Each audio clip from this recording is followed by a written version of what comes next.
This is a video on pattern plywood. I thought I would give it a shot to see if it's actually as easy as all the other YouTube videos make it seem.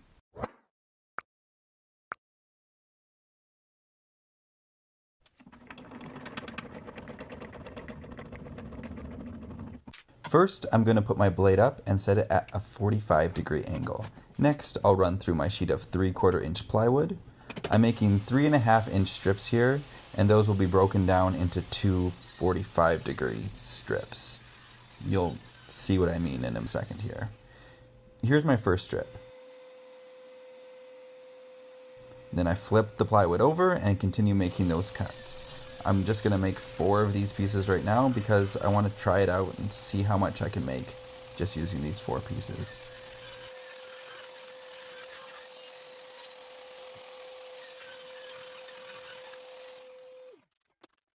Once I have those 4 pieces, I'll set my blade back to 90 and I'm going to make 1-inch strips here.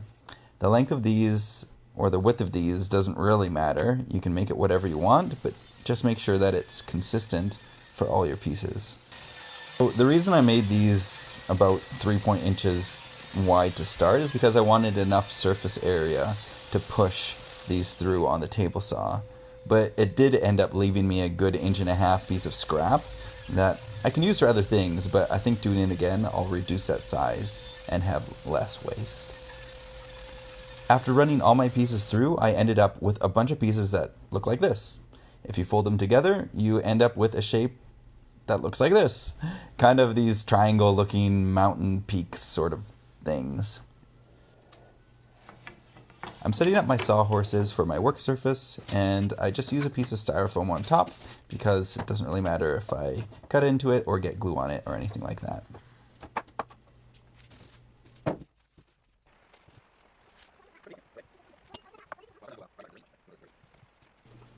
I've run a piece of painter's tape along the back and I'm spreading glue along the middle, making sure that I get an even coverage before folding it together.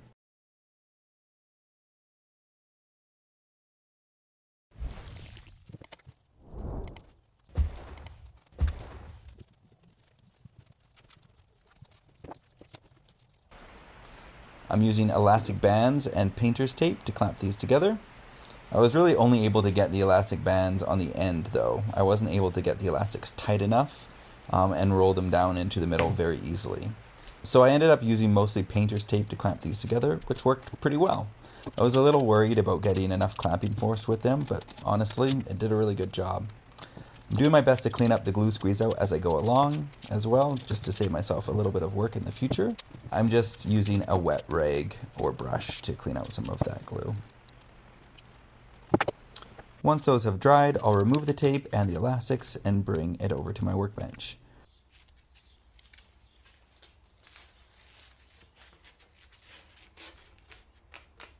I put down a piece of adhesive sandpaper on the edge of my workbench so I can really get into the small spaces and clean up any of that extra glue that I didn't get beforehand.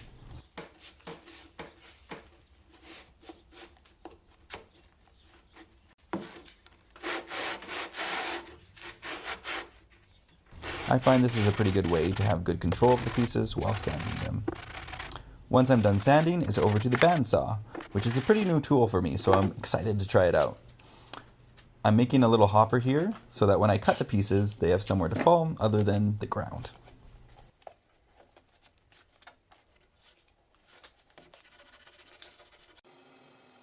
Now, the pieces are pretty long, so I'm making sure that they're level and squared up before running them through. Just taking my time, going nice and slowly, trying not to get too much tear out. I did end up adding in a backer board there to help with any of the tear out I was getting on the pieces.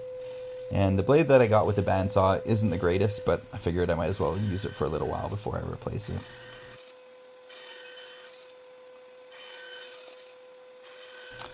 Alright, so here are all the pieces from the 4 strips I had glued together.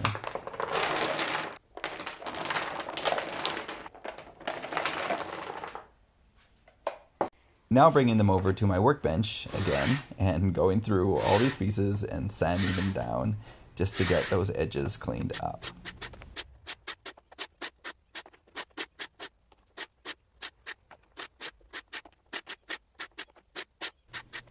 Here's where I'll be doing the glue up. It's just a piece of melamine board and a 90-degree corner. First up, I'm going to do a dry test to make sure that the pattern works and that I know what I'm doing. There are a bunch of different patterns you can make out of these, but this is I guess, most obvious one. But you can flip them around and turn them and make whatever you want with these, really. I was actually pretty pleased with how they locked together so well, and there weren't too many significant gaps. Now to glue them together. I'm using an old toothbrush to help with this, making sure I get good coverage and contact with just a little bit of squeeze out.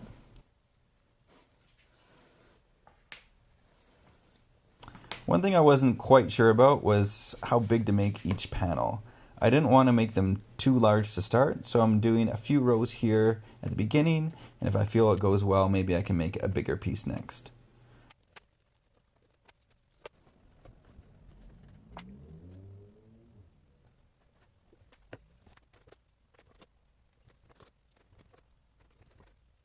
I did end up clamping this panel, but I found that it wasn't really necessary.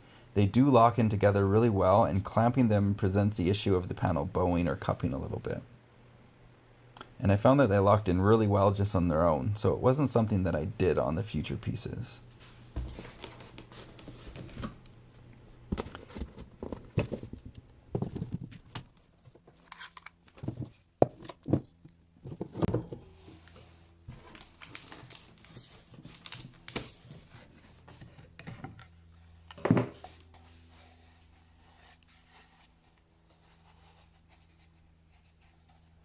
Here's how it turned out, and honestly, again, pretty impressed. I thought they wouldn't lock in very well and there'd be a lot of significant gaps, but it's really not too bad.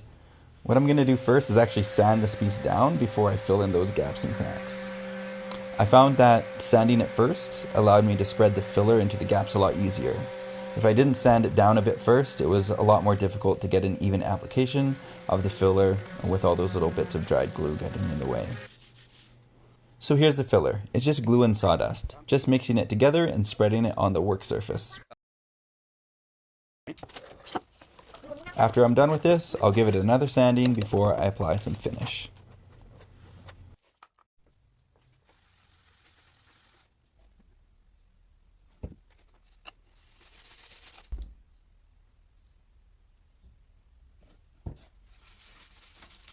So here's what it looks like. Now, my plan is to use these for some drawer fronts on a TV console I'm making. So I'm going to be gluing multiple of these together. Here's the big pile of pieces that I got to off camera, and here's the finished glued up panels as well. Now they were a little awkward to fit together, but wood filler helped me out quite a bit here.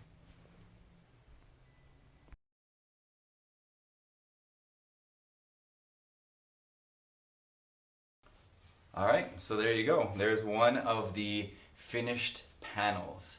I will say though, this was time consuming. It took me a long time to glue and sand all those individual pieces. Overall though, I did find this a relatively straightforward and enjoyable process. And if I can do it, you can do it too. See you on the next one.